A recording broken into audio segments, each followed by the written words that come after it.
That's why I wanted to have you towards the beginning of the book too, Nathan, and love the fact we're going to hear from you today directly. So with that, turn it over to you. Thank you. Can you guys hear me all right? Great, thumbs up. Well, thank you, Dave, and thank you, Teri, for the chance to join. I can't emphasize enough how important this book is to me, and I think to our little industry. The fact that we have what I'm going to call the seminal book, let's say, for voice in healthcare, it's very satisfying to be part of it. So thank you for all the work that you guys have put into that. I had the interesting responsibility of crafting the chapter on privacy and security, and maybe not everybody will agree with this, but it's frankly kind of boring. It might be perceived as boring, but it's very, very important. So kind of poured our heart and soul into making sure we had at least the content that was contemporary and relevant to what we know at this point around how privacy and security is to be considered for voice applications in healthcare. I don't need to tell the audience here that there's enough attention on this generally in the healthcare industry, just digital healthcare, that it's worth putting this front and center when we talk about it for voice applications and digital voice applications in healthcare. So what I thought I would do is give the audience on the call here a little primer on what's in the chapter, for those of you that haven't had a chance to see the book and look through it, and kind of share with you how we've approached it generally at Orbita. Very quickly, Orbita is the company that I helped found a few years back. We're a specialist technology company focused on voice applications in healthcare. And we support our clients who are healthcare systems and payers and even some pharmaceuticals and med tech companies tap into the power and potential of voice for healthcare use cases, ranging from consumer healthcare applications at the digital front door, all the way to clinical applications, in some cases at the bedside. So to back up, when the team on the book asked me to write the chapter, we'd already developed a white paper on it. And one of the things that we've learned in voice is, particularly when it comes to privacy and security, is things are moving quite quickly. I'll say that they're moving quickly only from the perspective of how other digital technologies have evolved and advanced with respect to security over the last, let's say, 30 years since the dawn of the internet. From our point of view, they aren't really moving quick enough because the demand for voice in healthcare settings, in particular clinical settings, is quite high. And frankly, we would like to see some of the technology providers out there move a little more quickly in order to support this demand. But it is what it is, and we're making progress. So just to reflect on the outline of the book, for those of you that haven't, or the chapter of the book that I put together, for those of you that haven't read it, the way we organized it is we wanted to put forward what are the concerns related to using voice in healthcare settings, and then what are some of the approaches that are approaches of record, let's call them, for using voice technology in healthcare settings and making sure that they're secure. And then I probably won't get into it other than just to mention it on the call, but there's also regulatory concerns. And then importantly, there's a great use case in the book that I'll definitely reference, which is Boston Children's Hospital's development of an Alexa skill that is HIPAA compliant and designed to support patients for after surgery care when they go home. So as far as the concerns for privacy of voice, some of them are obvious, right? It's the same general concerns that exist with digital technology in healthcare, whether it was the early days of smartphones or even the early days of the web. What is happening to the information that I'm sharing with this application? Where is it going? Is it going into some storage someplace? Is it going up to the cloud? Who has access to it?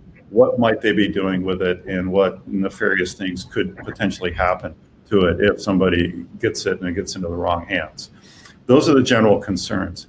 They are compounded by voice applications because voice adds another layer of, let's call it, exposure and risk that maybe not as obvious when you're looking at a smartphone.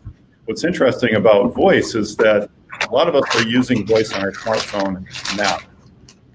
We're using it to send text messages. We're using it to interface with applications. I think the stat is something like 70% of queries over smartphones are done with voice. That might be a little high, but it's over 50%. I have to look up the stat.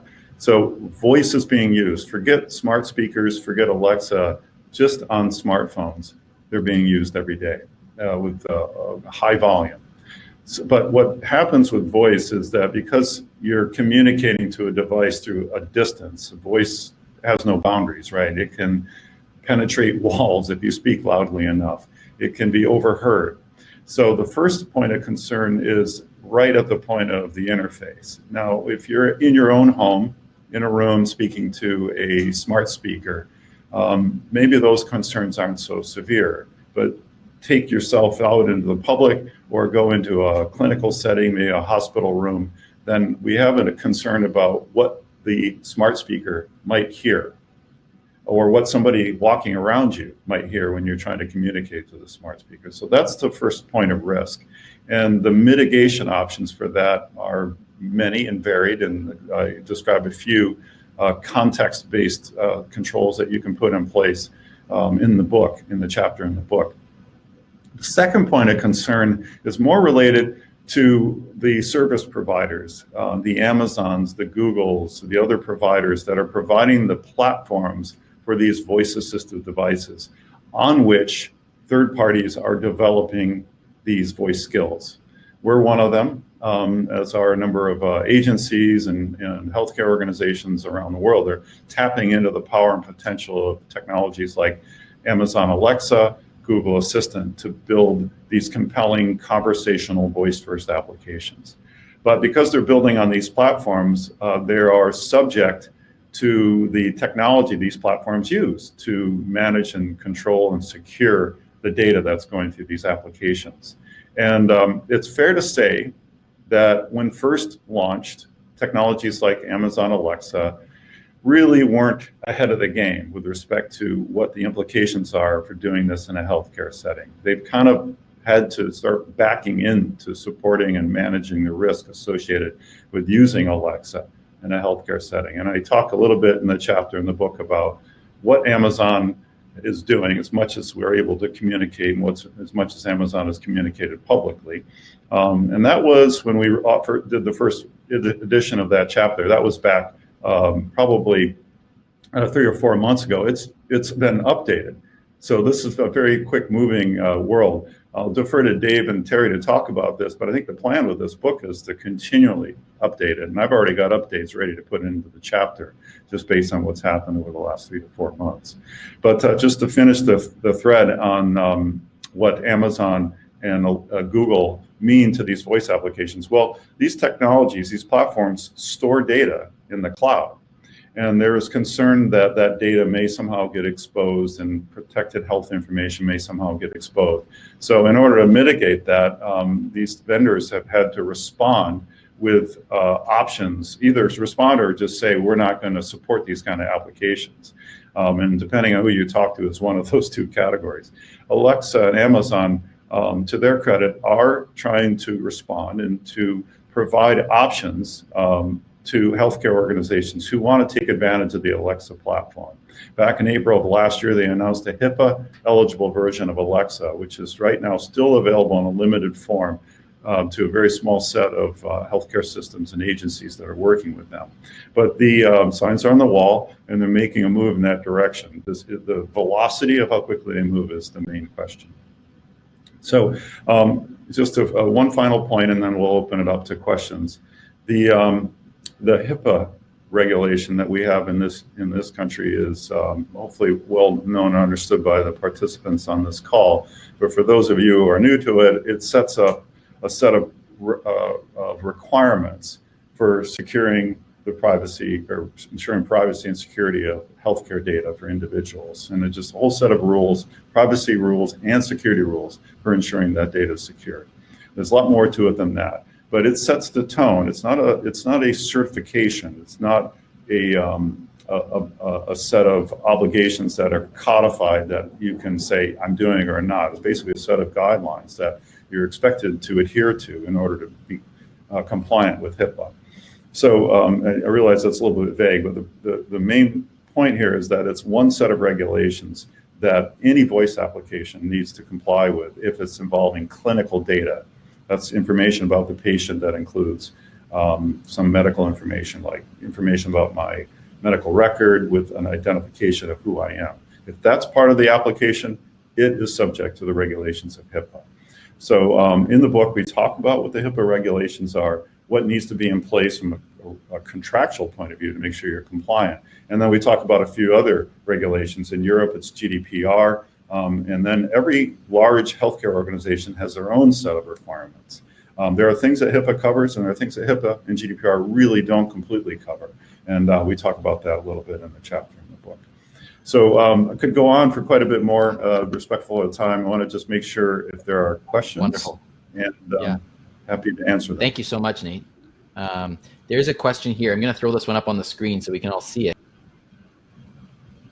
And it says, how can you break user barriers related to privacy, especially in health-related issues, when there's still so many concerns about the use of smart speakers at home? A very good question. Well, I'll tell you, the state we're in is very much a crawl versus walk and run.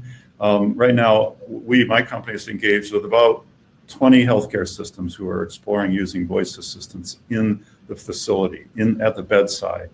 And there are two general paths that they're taking. One is what's called a consent-based approach, which is where the patient is consenting to having some portion of data be exchanged through these voice experiences. So it's more of a eyes wide open, here's what the risks are, but here's what the benefits are. And it's a bit like the toll booth example. You gave up the privacy when you went to those automatic toll booths in exchange for not having to throw coins into the basket. So what you give up is the toll operators know who you are, know where you're traveling, things like that. So these consent-based models are one approach. The second one is to go right after HIPAA compliance and making sure that the service providers, companies like Orbita and the healthcare systems, what are called the covered entities, have what are called business associates agreements in place, which set forth the obligations for protecting and securing that data. So those are two general approaches. It's early days. We're going to see which one becomes more dominant. Wonderful. Fantastic. There are a couple more questions, but I think for the sake of time, Nate, I might defer you to answer those in the chat. Happy to do that, guys.